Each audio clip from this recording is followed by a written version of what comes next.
soos 'n vis op droë grond. Dit is hoe ek gevoel het toe ek begin het. Ja,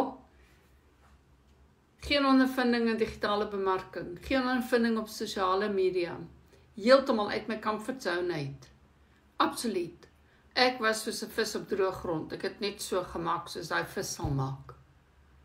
Maar vandag, 10 maande later, van daai vis op die droë grond, kan ek vandag vir jou sê, hierdie vis het sy plek gevind. Ek swem in die water van my verdienste.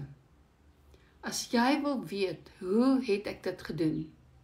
Laat ek vir jou wys hoe ek dit gedoen het. Dit is moontlik. Digitale bemarking is die toekoms. Dit maak nie saak wat jy doen vandag nie.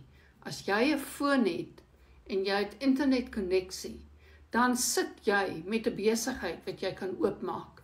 Jy moet net weet hoe. Jy moet net leer hoe. Laat ek vir jou die pad wys.